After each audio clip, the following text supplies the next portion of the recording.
Jamaah sekalian, saya harap ayat ini yang terkumpul sangat bermanfaat untuk ketenangan, untuk sakit hati, untuk iri, untuk hasud, sifat sombong, untuk berlindungan dari kesurupan, dari gangguan jin, syaitan, kemudian dari sihir. Kalau ada orang yang sakit hati mau bikin sesuatu supaya kita tidak lancar usaha, tidak lancar hidup kita, apa saja masalahnya, insya-Allah dengan berkat dan kekuatan ayat ini sangat luar biasa manfaatnya. Termasuk untuk penyakit-penyakit kita. Kalau ada yang sakit, biarpun penyakitnya itu sampai kanker, insya-Allah disembuhkan oleh Allah Subhanahu wa taala. Dan ini bukan pertama saya bagi. Ini bukan pertama. Sejak saya di Madinah. Sebenarnya Bapak Ibu, saya waktu dari Madinah, alhamdulillah dari usia saya 15, saya biasa meruqyah orang. Tahu ruqyah? Tapi sejak saya datang ke Indonesia, saya stop. Kenapa saya stop di Indonesia? Karena berlebih-lebihan. Nawaitu kita membacakan untuk orang, dan dengan izin Allah dia sembuh, tersebar cerita, oh Syekh Ali dari Madinah hebat. Itu gara-gara itu saya tidak mau. Tapi saya, supaya anda sekalian mendapatkan manfaat, saya membagikan semua, biar anda sendiri mengobati diri sendiri. Tidak usah tunggu siapa-siapa. Dan tidak usah bayar ke saya atau bayar ke siapapun. Anda bayar lillahi ta'ala sedekah saat anda baca doa ini atau baca ayat-ayat ini. Mulai dari suratul Fatihah. Dan saya berikan rahasia suratul Fatihah, termasuk anak kita. Bapak Ibu, kalau ada di antara kita yang punya anak, istilah bahasa kita nakal, susah, tidak bisa salat, tidak bisa rubah, tidak bisa menjadi baik. Saat dia tidur, boleh bapaknya atau ibunya membaca Al-Fatihah dekat telinganya berkali-kali. Berkali-kali dibacakan Al-Fatihah. Kalau bisa saat dia masih belum tidur, kita ajak sama-sama membaca Al-Fatihah tanpa batas. Berkali-kali, sampai anda merasa sudah ngantuk atau sudah capek, sudah stop. Tidak ada batasnya. Itu subhanallah sangat luar biasa manfaat. Dan saya menajarkan keluarga termasuk anak saya, apapun sakitnya, dibacakan Al-Fatihah tanpa batas, sembuh. Tidak perlu insya-Allah ke dokter. Jadi jamaah sekalian, Al-Fatihah memang sangat luar biasa. Tapi mohon maaf, banyak yang suka memang baca Al-Fatihah, tapi belum memiliki keyakinan dan kekuatan dan barakahnya Al-Fatihah ini. Cukup dari nama Al-Fatihah untuk segala pembukaan, membuka semua masalah. Membuka semua masalah.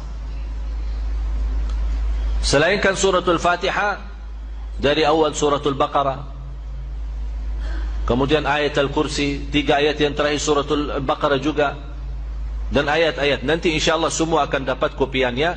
Tapi ada yang perlu saya jelasin. Bisa teruskan?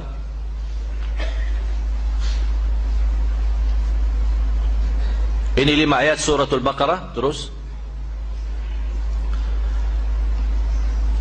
suratul Baqarah masih ayat 20. Termasuk ini ayat khusus untuk hasud.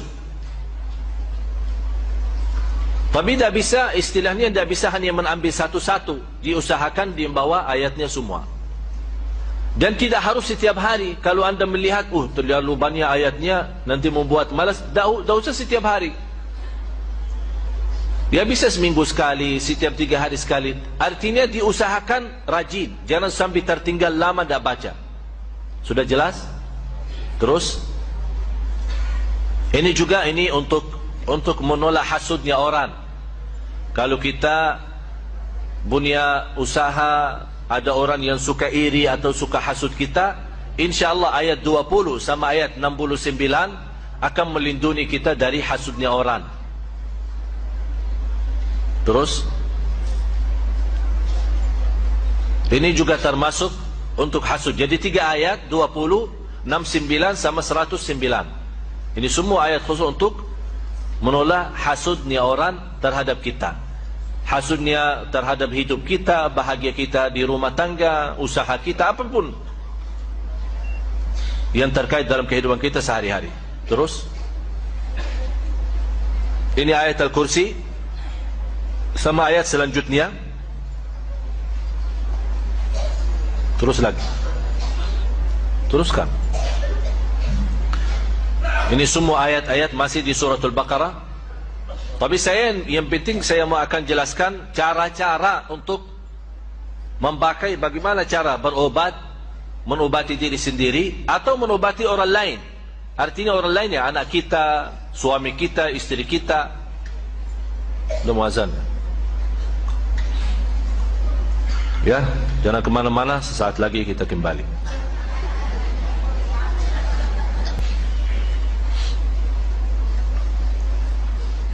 Alhamdulillah, Allahumma salli ala Sayyidina Muhammad wa ala ali Sayyidina Muhammad.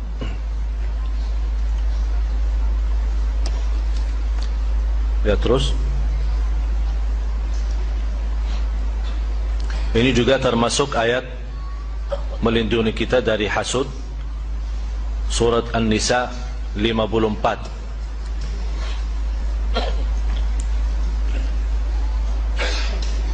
Ini juga termasuk suratul Hijr. Walaqad ja'alna fis samai burujan, ayat 16 sampai 18, 3 ayat. Kalau angka pertama itu nomor surah. Ya, angka pertama suratul Hijr 15 itu nomor surahnya. Surah 15 ayat 16 sampai dengan ayat 18. Kemudian dari surat Taha 23 ayat pertama, mulai dari ayat 1 sampai ayat 23. Ini sangat luar biasa manfaatnya bagi orang yang kena sihir. Orang pun yang belum kena sihir, mudah-mudahan dan teruskan membaca ayat ini, tidak akan bisa mengganggu dengan sihir. Terus ini masih surat Taha, surah 20 ayat 131.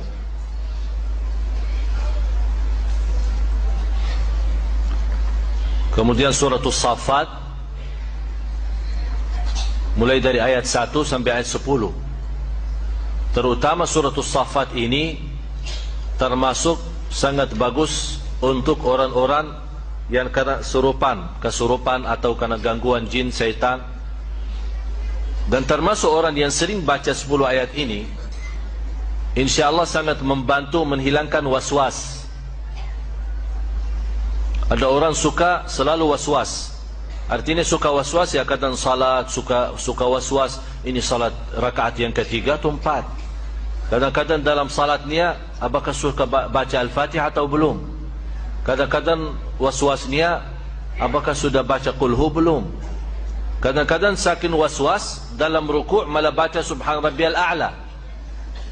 Dalam sujud terbalik Subhan Rabbiyal Azim. Karena dia tidak mensadarkan salatnya, ya terbalik doa-doa ini. InsyaAllah dalam membawa ayat-ayat ini akan dilindungi Allah dari rasa was-was.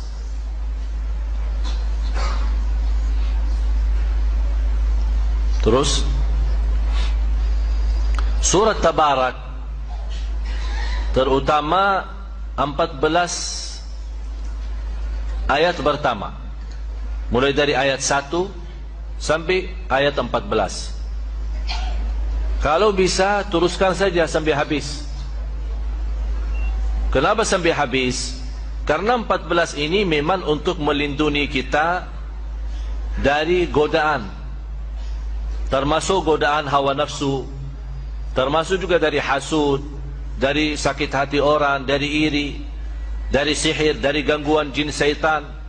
Dan sekaligus kita mendapatkan, kalau kita teruskan sampai habis, akan mendapatkan perlindungan Allah dari siksa kubur. Berarti surat Tabarak, kalau boleh, di antara ayat-ayat ini, kalau boleh yang dirajinkan dan teruskan baca setiap malam atau setiap hari adalah surat Tabarak. Selain suratul Baqarah, surat Tabarak. Dan saya pernah sampaikan, maksimal atau minimal kalau tidak bisa membaca semua ayat tersebut, jangan sampai lewat satu hari belum membaca 11 ayat daripada surat Al-Baqarah. Sudah tahu 11 ayatnya itu? Selain suratul Fatihah, baca 5 ayat pertama suratul Baqarah, ditambah 3 ayat bertengahan suratul Baqarah, ayat Al-Kursi, dan 2 ayat selanjutnya, 255, 256, 257, 3 ayat. Dan ayat pertama 5 menjadi jumlah berapa? 8. 5 ayat pertama sama 3 ayat, 255, 256, 257, jadi 8. Kemudian 3 ayat yang terakhir suratul Baqarah, 284, 285, 286, menjadi jumlahnya 11. Ditambah habis 11 baca surat Tabarak. Ini yang 11 kalau boleh dijadikan wirid kita sehari-hari. Jangan tertinggal. Untuk apapun, termasuk godaan batin kita, fikiran, waswas. InsyaAllah kalau anda 11 ayat terjaga dan setiap hari, Quran dari 1 minggu anda bisa hafal. Karena sering dibawa, sering dibaca. Malah saya yakin di antara bapa ibu ada yang sudah hafal. Ada yang hafal ayat Al-Kursi? Semua kan? Kenapa bisa hafal ayat Al-Kursi? Ya, sering dibaca. Berarti ini salah satu cara mudah hafal Al-Quran, sering baca. Terus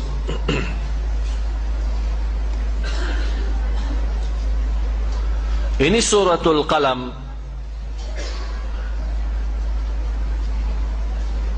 Nanti supaya saat anda baca ayat-ayat ini, suratul Qalam surah 68 ayat 51.